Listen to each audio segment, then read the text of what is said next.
जय हिंद दोस्तों, मैं रमाकांत जायसवाल स्वागत करता हूं आप सबका study with Rama YouTube channel पर।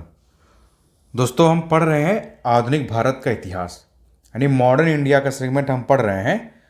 और इससे पहले हमने धन के बहिर्गमन सिद्धांत तक की चीज़ों को पढ़ लिया था, यानी ड्रेन ऑफ वेल्थ थ्योरी से संबंधित जो फैक्ट था उसको हमने पढ़ लिया था। और जो परमानेंट सेटलमेंट हुआ, रैयतवाड़ी सेटलमेंट हुआ, महलवाड़ी सेटलमेंट जो हुआ, इससे चीज़ें हमने अपने पिछले लेक्चर में हमने वहाँ तक की चीज़ों को कवर कर लिया था। और इस धन के बहिर्गमन सिद्धांत का भारतीय अर्थव्यवस्था पर क्या प्रभाव पड़ा, हमने ये चीज़ों को भी देख लिया था। तो दोस्तों, हमने पिछले लेक्चर में भू राजस्व व्यवस्था में पढ़ लिया था स्थायी बंदोबस्त प्रणाली, और महलवाड़ी पद्धति को, और रैयतवाड़ी पद्धति को, और धन के बहिर्गमन सिद्धांत को।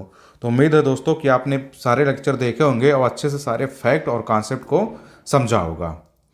आपने अच्छे से सब कुछ देख लिया होगा, सब कुछ समझ लिया होगा। तो हम शुरू करते हैं अपना 1857 का रिवोल्ट। हम इस वीडियो में पढ़ने वाले, इस लेक्चर में पढ़ने वाले हैं 1857 का जो रिवोल्ट हुआ था, यानी 1857 की जो क्रांति हुई थी, और उस दौरान और जो अन्य विद्रोह हुए थे, जो रिवोल्ट हुए थे, जन विद्रोह हुए थे, उसके बारे में हम इसमें पढ़ेंगे। तो दोस्तों, आप सब ध्यान से बहुत अच्छे से लेक्चर को सुनिएगा और देखिएगा। तो चलिए दोस्तों, हम शुरू करते हैं अपना समय ना बर्बाद करते हुए। हम अपने लेक्चर की तरफ आगे बढ़ते हैं और हम बात करते हैं 1857 के रिवोल्ट के बारे में, यानी 1857 की जो क्रांति हुई थी उस क्रांति के बारे में। दोस्तों, आपसे उम्मीद है कि आप पूरे कंसंट्रेशन से चीज़ों को देख रहे होंगे और सुन रहे होंगे। तो जानते हैं, जो 1857 का विद्रोह हुआ था, या जो क्रांति हुई थी, पहला विद्रोह हुआ था उस समय में। 1857 का जो विद्रोह हुआ था वो प्रथम विद्रोह था, इतने मास लेवल पे हुआ था, यानी इतने बड़े लेवल पर जो विद्रोह हुआ था उसका यह पहला उदाहरण था। इसके बाद बहुत सी चीज़ें बदल गई, अंग्रेज़ों की कई नीतियों में भी बदलाव आता है। तो बहुत इंपॉर्टेंट विद्रोह हुआ था, अब इसको ध्यान से देख लीजिए। तो चलिए दोस्तों, हम बात करते हैं हम 1857 की क्रांति के बारे में। 1857 का जो क्रांति हुआ था, इस क्रांति के बारे में हम बात करते हैं।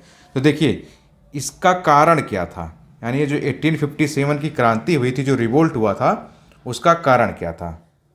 तो देखिए, सबसे पहले अगर हम बात करें इसके कारण की, तो देखिए, जो चर्बी वाले कारतूस की अगर हम बात करें, 1857 ईस्वी में बैरकपुर में सैनिकों के द्वारा चर्बी वाले कारतूसों का प्रयोग करने से इनकार कर दिया। और मंगल पांडे ने एजुटेंट, एक था, एक सेना नायक वहाँ का था ब्रिटिश का, उस पर क्या कर दिया, उसकी हत्या कर दी, उस पर हमला कर दिया। तो 1857 की क्रांति के बारे में दोस्तों आप याद रखिएगा कि 1857 में बैरकपुर में सैनिकों के द्वारा क्या किया गया, चर्बी वाले कारतूसों का प्रयोग किया गया। और मतलब चर्बी वाला जो कारतूस होते थे, देखिए, उसको मुंह से काटना पड़ता था। जो कारतूस होती थी वो चर्बी की बनी होती थी। और दोस्तों आप याद रखिएगा, इसमें गाय और सूअर दोनों की चर्बी लगी हुई थी। मतलब एक तरह से यह हिंदू मुस्लिम दोनों ही धर्मों के लोगों के विरुद्ध था। तो ये जो चर्बी वाले कारतूस होते थे उसमें गाय और सूअर की चर्बी लगी होती थी। और यह जो कारतूस होता था, हिंदू और मुस्लिम दोनों ही धर्मों के विरुद्ध था। क्या होता था, इसको दांत से खींचना पड़ता था। तो इसी को लेकर बैरकपुर छावनी में सैनिकों ने क्या कर दिया, इसका प्रयोग करने से इनकार कर दिया, कहा हम इसका प्रयोग नहीं करेंगे। और एक सैनिक थे मंगल पांडे, उन्होंने एक ब्रिटिश सेना एजुडेंट, एक उसका नाम था एजुडेंट बोला जाता था, उस पर हमला किया और उसकी हत्या कर दी। तो अगर आप पूछा जाए, ये थे इसके तात्कालिक कारण। अगर 1857 की क्रांति के बारे में पूछा जाए इसका तात्कालिक कारण क्या था, तो यही था। अब देखते हैं, इसके बाद बात करते हैं, यानी इसका क्या कारण था। राजनीतिक कारण भी था, सामाजिक कारण भी था, आर्थिक और धार्मिक कारण था। यानी 1857 का जो रिवोल्ट हुआ था, 1857 की जो क्रांति हुई थी, इसके पॉलिटिकल कारण भी थे, सोशियो कॉज भी थे, इकोनॉमिकल भी कॉज थे, और रिलीजियस भी कॉज थे। यानी राजनीतिक, सामाजिक, आर्थिक और धार्मिक चारों तरह के कारण थे। हुआ क्या था, ब्रिटिश साम्राज्य की घिनौनी नीतियां ही इसका कारण बनी थी। इससे पहले 1857 से पहले जो ब्रिटिश साम्राज्य की घिनौनी नीतियां थी, वही सब इसकी भूमिका यानी पृष्ठभूमि थी, वही इसकी भूमिका क्रिएट कर रही थी, वही इसका कारण बनी। आपने जान लिया कि तात्कालिक कारण क्या था, चर्बी वाले कारतूस की अफवाह। और ये अफवाह नहीं, ये सच्चाई भी थी कि जो कारतूस बने होते थे, यानी ये जो कारतूस होते थे उसको दांत से काटना पड़ता था, जो गोली होती थी उसको दांत से काटना पड़ता था, उसके बाद इसको बंदूक में फिट किया जाता था। इसको खींचना पड़ता था, फिर इसको बंदूक में खींचना पड़ता, लगाना पड़ता। ये गाय और सूअर की चर्बी से बनी हुई थी। और दोनों ही धर्मों ने, इसके लोगों ने, हिंदू और मुस्लिम ने इसका विरोध किया। तो ये आप समझ गए होंगे कि 1857 की क्रांति का तात्कालिक कारण क्या था और इसका बैकग्राउंड क्या था। मतलब पॉलिटिकल एक्टिविटीज़ में मतलब जो उन्होंने नीतियाँ बनाई थी, सामाजिक कारण मतलब जो उन्होंने भारत के नीतियों में मतलब यहाँ के लोगों के रहन सहन में बदलाव लाने की कोशिश की, और धार्मिक सबसे जानते हैं कि अगर आप किसी के धर्म पे वार करते हैं तो ये सबसे बड़ा कारण बन जाता है। तो एक तरह से इसने क्या किया, इस चर्बी वाली कारतूस ने डायरेक्ट लोगों के धर्मों पर ही अटैक कर दिया। अब जब बात धर्म की आती तो आप तो समझ जाएंगे आज के समय में क्या हो रहा है। तो ये थे 1857 की क्रांति का कारण यानी कॉज। अब हम देखते हैं घटनाक्रम के बारे में कि 1857 की जो क्रांति हुई थी उससे संबंधित क्या क्या घटनाक्रम हुए, कैसे कैसे चीज़ें या कैसे कैसे बातें आगे बढ़ी। तो देखिए, अगर पूछा जाए 1857 की क्रांति का प्रारंभ कहाँ से हुआ था, तो प्रारंभ हुआ था मेरठ से 10 मई को। यानी अगर आपसे पूछा जाए 1857 का जो रिवोल्ट हुआ था इसका प्रारंभ कहाँ से हुआ था, तो प्रारंभ आप बताएंगे मेरठ से। बहुत पूछा गया क्वेश्चन, और 10 मई को। ये क्वेश्चन दोस्तों हर एग्जाम में पूछा जा चुका है कि 1857 की क्रांति का प्रारंभ कहाँ हुआ था, कहाँ से, तो मेरठ से। कब हुआ था, तो 10 मई को। इस फैक्ट को आप याद रखिएगा। और क्या होता, 12 मई 1857 को, यानी 2 दिन बाद 10 मई 1857 को प्रारंभ होता है, 12 मई 1857 को क्या हुआ, विद्रोहियों ने दिल्ली पर अधिकार कर लिया। यानी 10 मई को क्रांति का स्टार्ट करते हैं लोग, वहाँ से शुरू करते हैं और मेरठ से शुरू करते हैं। और मेरठ से दिल्ली की दूरी ज़्यादा नहीं है, उसके बाद ये पहुँच जाते हैं दिल्ली। वहाँ पहुँचने पर इन्होंने विद्रोहियों ने क्या कर दिया, दिल्ली पर अधिकार कर लिया।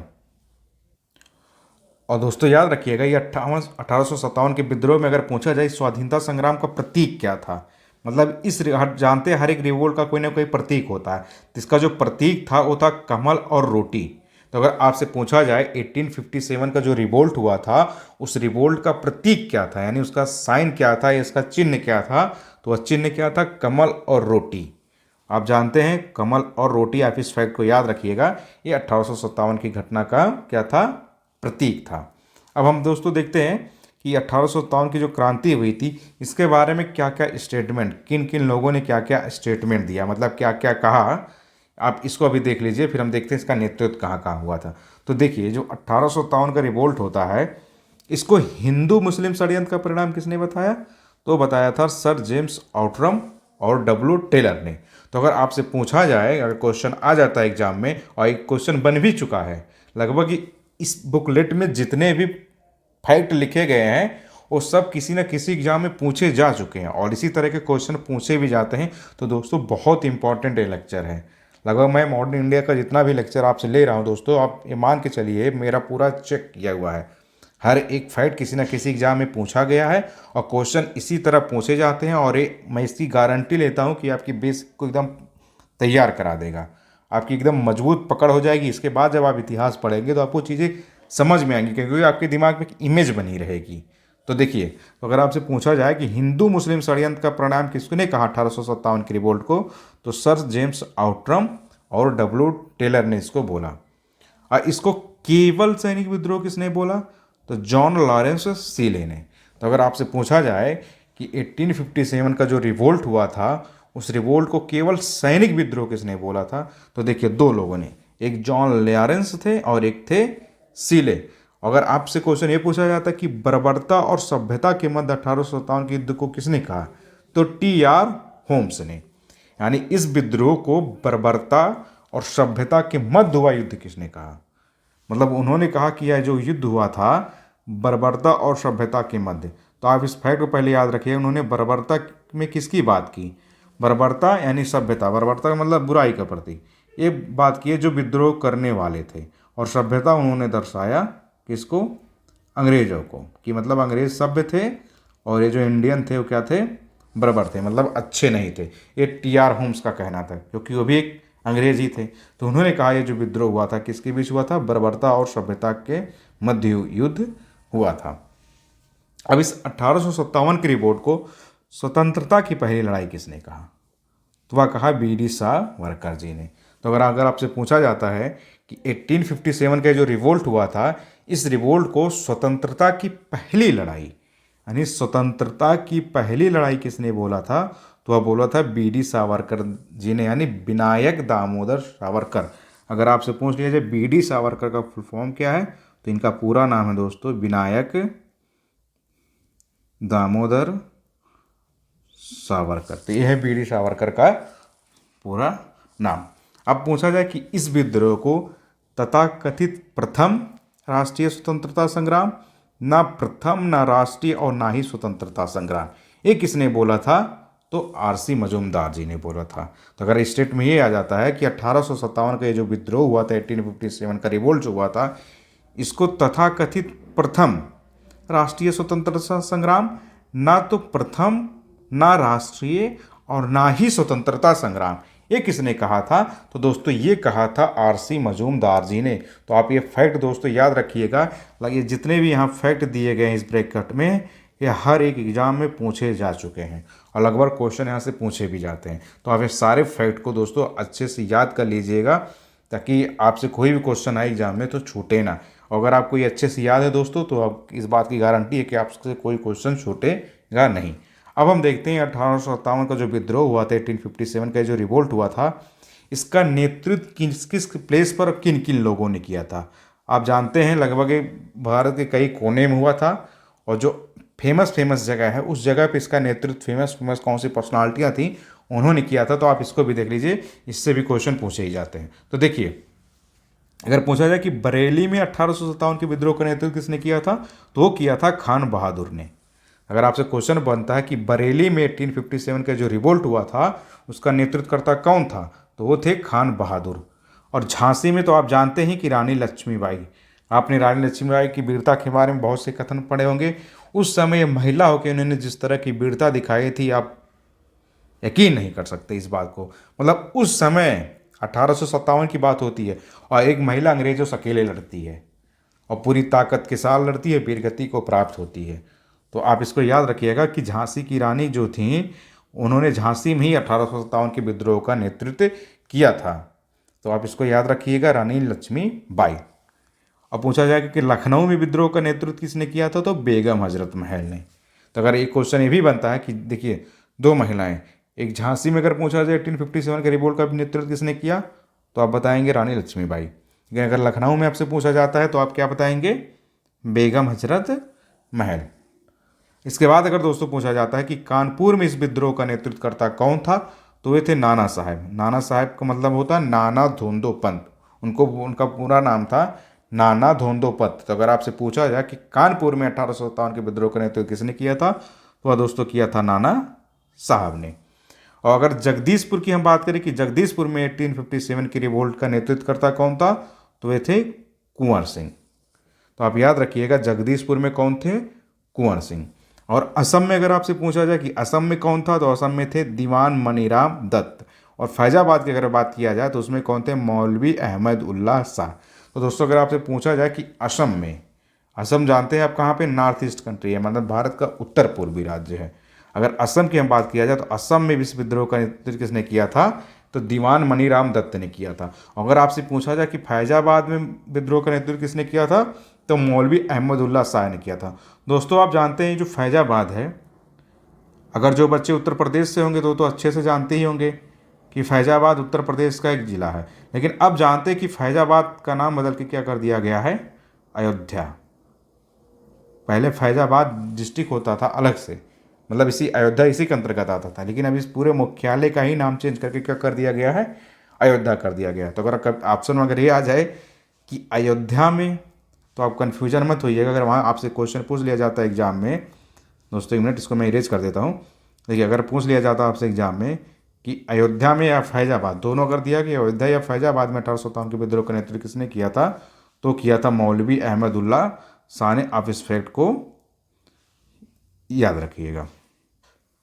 दोस्तों अब हम बात करते हैं 1857 का जो रिवोल्ट हुआ था, उस रिवोल्ट के ऊपर कौन कौन सी पुस्तक लिखी गई थी और उस पुस्तक को लिखने वाले कौन थे। तो मतलब जो पुस्तक लिखी गई थी 1857 के रिवोल्ट के ऊपर, वो पुस्तक का नाम क्या था और उस पुस्तक को लिखने वाले लेखक का नाम क्या था। तो एग्जाम में मैचिंग में दे दिया जाता है, मतलब आपके पास ऐसे कॉलम बने होते हैं और मैच कराने के लिए दे दिया जाता है। तो आप इसको भी देख लेते हैं कि किस पुस्तक को किसने लिखा था। तो देखिए एक पुस्तक थी the Indian war of independence 1857। तो इसके लेखक कौन थे? बी डी सावरकर। तो दोस्तों याद रखिएगा the Indian war of independence 1857 की जो पुस्तक थी, इस पुस्तक के लेखक कौन थे? तो वो थे बी डी सावरकर। अगर आपसे पूछा जाए 1857 पुस्तक को किसने लिखा था, तो एस.एन. सेन ने। देखिए इस पुस्तक का नाम ही केवल था क्या, 1857। तो अगर आपसे पूछा जाए, अगर पूरा नाम पूछा जाता the Indian war of independence 1857 किसने लिखा है, तो वे थे बी.डी. सावरकर। लेकिन अगर केवल इतना पूछ लिया जाता है कि 1857 पुस्तक को किसने लिखा है, तो वह थे एस.एन. सेन। तो आप इन दोनों नाम को याद रखिएगा। और देखिए असबाब ए बगावत, ये भी 1857 के रिवोल्ट पर ही लिखा गया था। इसको किसने लिखा था, सर सैयद अहमद खान, मतलब असबाब ए बगावत हिंद। तो अगर आपसे पूछा जाए असबाब ए बगावत हिंद पुस्तक किस विद्रोह से संबंधित है, तो ये था 1857 का जो रिवोल्ट हुआ था, 1857 की जो क्रांति हुई थी, उससे संबंधित है। और इसको लिखने वाले कौन थे, तो लिखने वाले थे सर सैयद अहमद खां। और एक पुस्तक और मिलती है द सिपाही mutiny of and the rebellion of 1857। एक इसके लेखक कौन थे, इसके लेखक थे आर.सी. मजूमदार। तो अगर आपसे पूछा जाता है कि द सिपाही mutiny and the rebellion of 1857 इस पुस्तक के लेखक कौन थे, तो इस पुस्तक के लेखक कौन थे, वो थे आर.सी. मजूमदार। तो चलिए दोस्तों, अब हम बात करते हैं 1857 की पुस्तक के बारे में। हमने पढ़ लिया कि कौन कौन सी पुस्तक लिखी गई थी। अब हम बात करते हैं कौन कौन से अंग्रेज समर्थक या प्रमुख शासक थे उस दौरान। तो आप इसको भी देख लीजिए, ये जो अंग्रेज समर्थक थे या जो शासक थे उस समय 1857 के रिवोल्ट के समय, आप उसको भी देख लीजिए कि किन किन लोगों ने अंग्रेज़ों का समर्थन किया। आप जानते हैं कि 1857 का जो रिवोल्ट हुआ था, ये जो विद्रोह हुआ था, इसमें कुछ ऐसे भी शासक थे, कुछ ऐसे भी रियासतों के राजा थे जिन्होंने अंग्रेज़ों का समर्थन किया था। तो देख लीजिए वो कौन कौन थे। तो देखिए ग्वालियर के सिंधिया, इंदौर के होलकर, हैदराबाद के निज़ाम, जोधपुर के राजा, भोपाल के नवाब, पटियाला नाभा और जींद के सिख शासक और कश्मीर के महाराजा। तो अगर आपसे पूछा जाए कि 1857 के रिवोल्ट में अंग्रेज़ों का समर्थन किन किन लोगों ने किया था, तो आप ध्यान दीजिए। देखिए सिंधिया कहाँ के थे, ये थे ग्वालियर के, तो इन्होंने अंग्रेज़ों का समर्थन किया था। होलकर कहाँ के थे, तो ये थे इंदौर के, इन्होंने अंग्रेज़ों का समर्थन किया था। निजाम कहाँ के थे, तो ये थे हैदराबाद के, इन्होंने अंग्रेज़ों का समर्थन किया था। और जोधपुर के जो राजा लोग थे उन्होंने भी अंग्रेज़ों का समर्थन किया था। और जो भोपाल के नवाब थे, यानी भोपाल जो पड़ता है मध्य प्रदेश में, यहाँ के जो नवाब थे इन्होंने भी अंग्रेज़ों का समर्थन किया था। और पटियाला नाभा और जींद के जो सिख शासक थे उन्होंने अंग्रेज़ों का समर्थन किया था। और कश्मीर के जो महाराजा थे उन्होंने अंग्रेज़ों का समर्थन किया था। तो आप देख रहे हैं दोस्तों कि इतने लोगों ने जो था उस समय जानते कि जो विद्रोह हो रहा था, अगर यही लोग अंग्रेज़ों का समर्थन ना किए होते, ये भारतीयों का साथ दिए होते या हमारा साथ दिए होते, तो आज कहानी कुछ और होती और आप भी जानते हैं। लेकिन ये लोग क्या थे, इन लोगों ने समर्थन नहीं किया, इन लोगों ने उल्टा अंग्रेज़ों का ही समर्थन किया। 1857 के रिवोल्ट में क्या हुआ, इन लोगों ने उल्टा अंग्रेज़ों का समर्थन किया, इन्होंने हमारा साथ नहीं दिया। नहीं तो कहानी कुछ और होती, अंग्रेज कब का जा चुके होते, 1947 तक कहानी न पहुंचती, स्थिति कुछ और होती। तो दोस्तों आप इन फैक्ट को याद रखिएगा, लगभग इतने लोगों ने अंग्रेज़ों का समर्थन किया था 1857 के रिवोल्ट। अब हम बात करते हैं दोस्तों कि इस युद्ध का परिणाम क्या हुआ या इसके बाद क्या क्या घोषणाएं हुई। यानी ये 1857 का जो रिवोल्ट हुआ था, इस रिवोल्ट के क्या परिणाम निकले, क्या क्या घोषणाएं इसके बाद की गई। अब हम इसकी बात कर लेते हैं। तो देखिए सबसे पहले इसकी बात करते हैं अगर, तो हमको देखिए परिणामों की अगर हम बात करते हैं तो देखिए भारतीय रजवाड़ों के प्रति विजय और विलय की नीति का परित्याग कर दिया। 1857 का जो रिवोल्ट होता है, इसके बाद अंग्रेजों ने क्या किया कि भारतीय रजवाड़ों के प्रति उन्होंने विजय और विलय करने की जो उनकी नीति थी, आपने इससे पहले पढ़ा होगा, आपने दो संधि पढ़ी थी। एक पढ़ा था आपने सब्सिडियरी अलायंस यानी सहायक संधि, एक पढ़ा था आपने डॉक्ट्रिन ऑफ लैप्स यानी व्यक्तिगत का सिद्धांत। हड़प नीति और सहायक संधि के बारे में हमने पिछली वीडियो में पढ़ा है। तो इसके तरह ये जो भारतीय राज्यों का विलय करते थे, तो अंग्रेजों ने उस विलय करने की प्रक्रिया को छोड़ दिया इस युद्ध के बाद, क्योंकि यही सब कारण थे शासकों के अंदर या जगह जगह लोगों के अंदर विरोध करने का। तो अंग्रेजों ने क्या किया, इस नीति का परित्याग कर दिया या इस नीति को छोड़ दिया। और सरकार द्वारा राजाओं को गोद लेने की अनुमति प्रदान कर दी गई। मतलब जो ये लोगों ने गोद लेने की अनुमति को रोक रखा था कि मतलब अगर किसी का पुत्र, स्वयं का अगर पुत्र नहीं है तो गोद नहीं ले सकते थे, तो उन्होंने इसकी नीति को भी छोड़ दिया। सरकार द्वारा राजाओं को मतलब अंग्रेजों के द्वारा गोद लेने की अनुमति अब दे दी गई कि मतलब अगर किसी भारतीय शासक के पास उनका खुद का पुत्र नहीं है तो वह गोद लेकर उसको शासक घोषित कर सकते हैं। और भारतीय सेना के नवगठन के लिए पील आयोग का गठन कर दिया गया। तो अगर सबसे पहले आप यही जानिएगा कि अगर आपसे पूछा जाता है, ये बहुत पूछा गया कि पील आयोग, ये जो पील कमीशन है, इस पील कमीशन के बारे में लगभग हर एक एग्जाम में क्वेश्चन पूछा गया है कि पील कमीशन का गठन कब होता है। तो देखिए, पील कमीशन का जो गठन हुआ है वो 1857 की विद्रोह के बाद हुआ है, यानी 1857 का जो रिवोल्ट हुआ है इसके बाद ही पील कमीशन का गठन किया जाता है। किस लिए?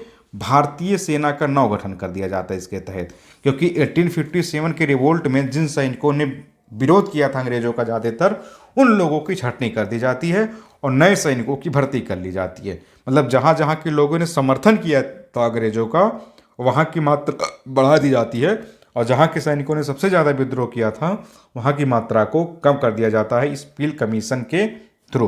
तो आप इसको भी याद रखिए कि इस युद्ध के बाद यह परिणाम हुए, इसकी ये घोषणा हुई। कुछ और चीज़ें होती है इस युद्ध के बाद दोस्तों, उसको भी देख लीजिए। देखिए, भारत में कंपनी के शासन का समापन कर दिया जाता है, यानी 1857 के बाद जानते हैं इस क्रांति के बाद आता 1858 का एक्ट, यानी 1858 को जो भारत शासन अधिनियम आता है, उस अधिनियम के तहत क्या कर दिया जाता है, भारत में जो कंपनी का शासन था उसको समाप्त कर दिया जाता है। और इस कंपनी के शासन का समाप्त करने का मतलब 1858 के अधिनियम के तहत क्या कर दिया जाता है, ब्रिटिश क्राउन, यानी इस कंपनी के शासन को समाप्त करके ब्रिटिश क्राउन यानी ब्रिटिश ताज का शासन लागू हो जाता है।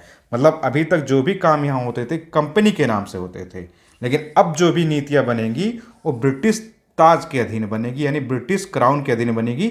आप जब 1858 का एक्ट पढ़ेंगे तो आप उसमें इस चीज़ों को जानेंगे। और इसके बाद क्या होता है, भारत का शासन, देखिए यहाँ लिया भी है कि भारत का शासन सीधे क्राउन के अधीन कर दिया जाता है, यानी भारत में कंपनी के शासन को समाप्त करके भारत का शासन क्या कर दिया जाता है, सीधे क्राउन के अधीन कर दिया जाता है 1857 के रिवोल्ट के बाद। और किस एक्ट के थ्रू ये कर दिया जाता है, 1858 का जो दोस्तों अधिनियम आता है उसके तहत। और क्या कर दिया जाता है, भारत में ब्रिटिश साम्राज्य के विस्तार पर रोक लगा दिया गया। मतलब अभी इससे पहले क्या होता था, अंग्रेजों ने क्या किया था, अपने ब्रिटिश साम्राज्य के विस्तार की नीति उन्होंने लागू किया था। मतलब अलग अलग क्षेत्रों को ब्रिटिश साम्राज्य में शामिल करते जा रहे थे, जहाँ जहाँ जो क्षेत्र इनके अंतर्गत नहीं आते थे, ताकि अपने व्यापार को बड़ी मात्रा में फैला सके। तो इस एक्ट के मतलब इस रिवोल्ट के बाद क्या होता है कि भारत में ब्रिटिश साम्राज्य के विस्तार पर अब रोक लगा दी जाती है। मतलब ये कहा जाता है कि अब हम अपने साम्राज्य का विस्तार नहीं करेंगे, जो है वहीं पे व्यापार को बढ़ावा देंगे। और धार्मिक मामलों में हस्तक्षेप की नीति अपनाई गई। मतलब अंग्रेजों ने इससे सीख ले लिया इस रिवोल्ट के बाद कि हम किसी भी भारतीय धार्मिक मामले में हस्तक्षेप नहीं करेंगे, मतलब रिलीजियस मैटर में हम नहीं कूदेंगे। आप जानते हैं आज भी ये चीज़ें लागू होती हैं कि जब बात आती है धर्म की, यानी रिलीजन की बात आती है, तो आप देखते हैं कि मास लेवल पे मूवमेंट खड़ा हो जाता है। अगर आप किसी को अकेले, किसी एक इंडिविजुअल को, यानी किसी एक व्यक्ति को आप अगर ऐसे गाली देते हैं तो इसका विशेष प्रभाव नहीं पड़ेगा, बहुत होगा वो उसका परिवार नाराज होगा।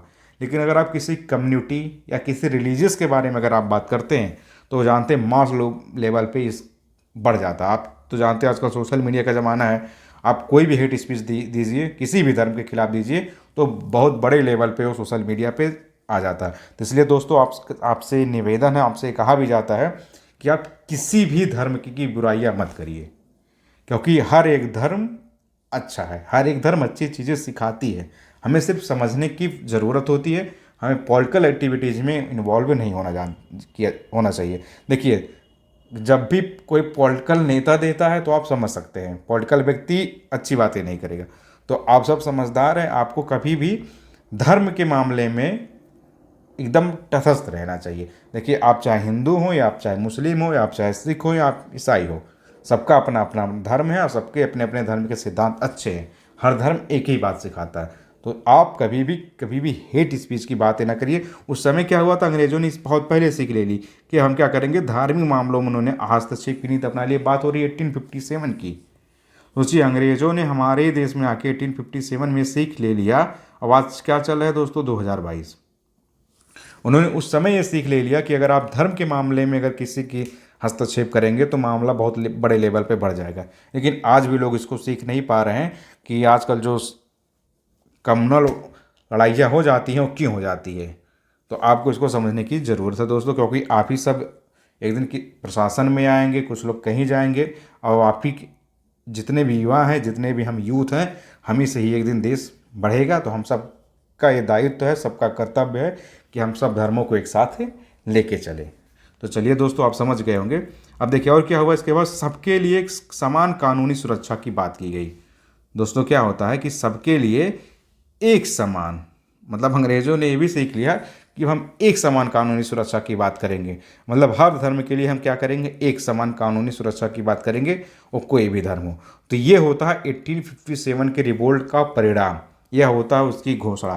तो दोस्तों आपने देखा कि हमने क्या पढ़ा, 1857 की क्रांति के कारण क्या थे, इन कारणों को हमने जाना कि उस कारणों में क्या हुआ था, बैरकपुर छावनी में सबसे पहले। तो देखिए दोस्तों, यहाँ से क्वेश्चन ये भी बन जाता है कि मंगल पांडे किस छावनी से संबंधित थे, तो बैरकपुर रेजिमेंट के थे।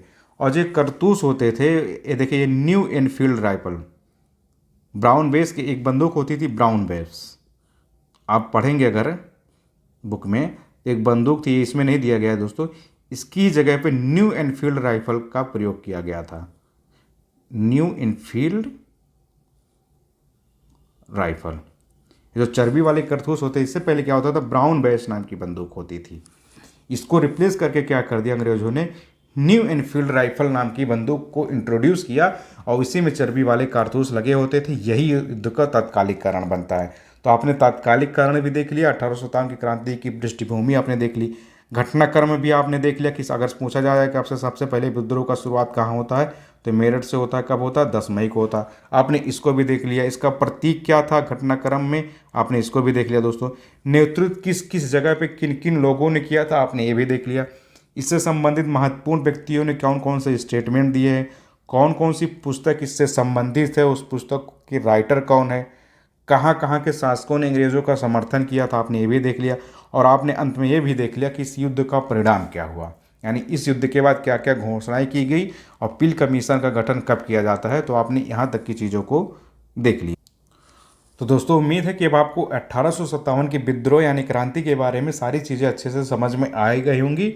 इससे संबंधित अगर आपसे कोई भी क्वेश्चन पूछा जाता है तो आप गलती अब नहीं करेंगे। आप किसी भी एग्जाम की प्रिपरेशन कर रहे हो, अब आपसे उम्मीद है दोस्तों कि आप किसी भी एग्जाम में कोई गलती नहीं करेंगे इससे संबंधित अगर आपसे कोई भी क्वेश्चन बनता है। दोस्तों बस ज़रूरत है कि आप वीडियो को 2-3 बार इसको देख लीजिएगा और आप सेल्फ स्टडी भी करते रहिए, और साथ साथ आप चीज़ों को क्या करते रहिए, नोट डाउन भी करते रहेंगे, ताकि आप जब खुद रिवीजन करेंगे तो आपको चीज़ें अच्छे से समझ में आएगी। आपको करना क्या है, आपको वीडियो 2 से 3 बार देख लेना है और आप रिवीजन पे फोकस रखिएगा। आप 102 बार 2 से 3 बार, आपको जो भी टाइम मिलता है, आपको जब भी टाइम मिले, देखिए वीडियो बहुत लेंदी नहीं है, आप आसानी से इसको फ्री टाइम में, आधे घंटे की वीडियो होती है मैक्सिमम, आप इसको देख सकते हैं। और आप साथ साथ रिवीजन करते रहिए, आप अपने ज़रूरत की चीज़ों को नोट डाउन करते रहिए।